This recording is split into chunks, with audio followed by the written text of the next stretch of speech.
सोचिए हमारे सिर पर दिखने वाले ये बाल सिर्फ सजावट नहीं है, बल्कि ये शरीर की एक जिंदा स्ट्रक्चर है जिसके पीछे पूरा बायोलॉजिकल सिस्टम काम कर रहा होता है। बाल दिखने में तो डेड होते हैं, लेकिन जिन जगहों से ये निकलते हैं यानी कि हेयर फॉलिकल, वो पूरी तरह से जिंदा होते हैं। सबसे पहले समझते हैं कि बाल बनते कहाँ हैं। हमारी त्वचा की 3 परतें होती हैं। सबसे ऊपर होती है एपिडर्मिस, उसके नीचे होती है डर्मिस और सबसे नीचे होती है हाइपोडर्मिस लेयर। बालों की असली फैक्ट्री डर्मिस लेयर के अंदर होती है। यहीं पर एक जेब जैसी स्ट्रक्चर होती है जिसे हम हेयर फॉलिकल कहते हैं। अब इस हेयर फॉलिकल के सबसे नीचे होता है हेयर वॉल्व। यही जगह है जहां पर बाल की जड़ यानी कि रूट होती है। इस वॉल्व के अंदर मौजूद होता है मैट्रिक्स सेल। यही सेल लगातार डिवाइड होकर नए नए सेल्स बनाती रहती है। अब सवाल उठता है कि इन मैट्रिक्स सेल को ताकत कौन देता है। दरअसल इनके नीचे मौजूद होता है डर्मल पोपिला।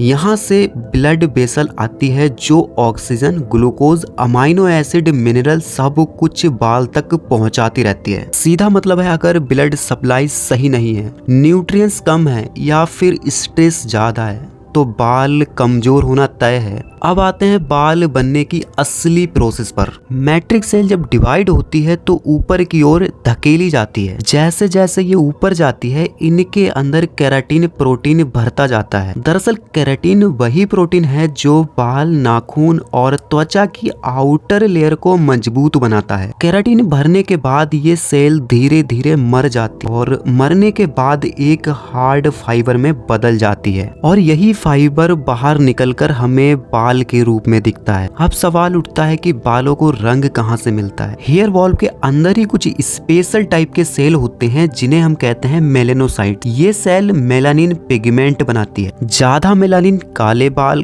कम मेलानिन भूरे बाल। अगर मेलानिन खत्म हो जाता है तो बाल सफेद दिखने लगते हैं। विटामिन B12 की कमी से मेलानिनोसाइट धीरे धीरे काम करना बंद कर देता है और बाल सफेद दिखने लगते हैं। अब समझते हैं हेयर ग्रोथ साइकिल, जो बहुत ज्यादा जरूरी कॉन्सेप्ट। बाल एक साथ नहीं उगते बल्कि 3 स्टेज में चलते हैं। पहला स्टेज होता है एनाजेन फेज। ये ग्रोथ स्टेज होता है। इस फेज में बाल लगातार बढ़ते रहते हैं। ये फेज 2 से 6 साल तक चलता है। आपके सिर के लगभग 85% बाल इसी फेज में होते हैं। दूसरी फेज है कैटाजिन फेज। ये ट्रांजिशन फेज होती है जिसमें बाल की ग्रोथ रुक जाती है और हेयर फॉलिकल सिकुड़ने लगता है। ये फेज सिर्फ 2 से 3 हफ्ते रहता है। तीसरा स्टेज है टेलोजन फेज। ये रेस्टिंग फेज है। इस फेज में बाल गिरने की तैयारी में होता है। लगभग 2 से 3 महीने बाद ये बाल झड़ जाता है और इसी फॉलिकल से नया बाल उगने लगता है। इसीलिए रोज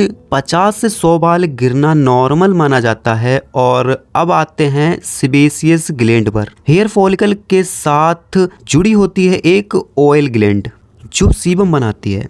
सीबम बालों को ड्राई होने से बचाता है, साइन देता है और इन्फेक्शन से प्रोटेक्ट करता है। अगर सीबम कम बने तो बाल ड्राई और टूटने लगते हैं और अगर ज्यादा बने तो बाल ग्रेसी, डैंड्रफ और एक्ने की प्रॉब्लम होने लगती है। अब आखिरी लेकिन बहुत इम्पोर्टेंट बात, हार्मोन और हेयर का क्या रिलेशन है, खासकर टेस्टोस्टेरोन और इसका एक्टिव फॉर्म DHT। अगर DHT ज्यादा बनता है तो ये हेयर फॉलिकल को धीरे धीरे छोटा कर देता है। इससे बाल पतले हो जाते हैं, ग्रोथ कम हो जाती है और आखिर में बैडनेस हो जाती है, जिसे हम एंडोजेनिक एलोपेसिया कहते हैं। यही कारण है कि पुरुषों में बैडनेस सबसे ज्यादा देखने को मिलती है। अंत में समझने वाली बात यह है कि बाल सिर्फ ऊपर से नहीं टूटते, बाल अंदर से कमजोर होते हैं। न्यूट्रिएंट्स, ब्लड सप्लाई, हार्मोन और स्ट्रेस सब तय करता है कि आपके बाल मजबूत होंगे, घने होंगे या फिर झड़ेंगे। आज के वीडियो में बस इतना ही। ये सिर्फ हेयर फॉलिकल का एक कॉम्प्लिकेशन है, ना कि ट्रीटमेंट। और अगर वीडियो अच्छा लगा हो तो वीडियो को लाइक एंड चैनल को सब्सक्राइब कर लें। Thank you for watching.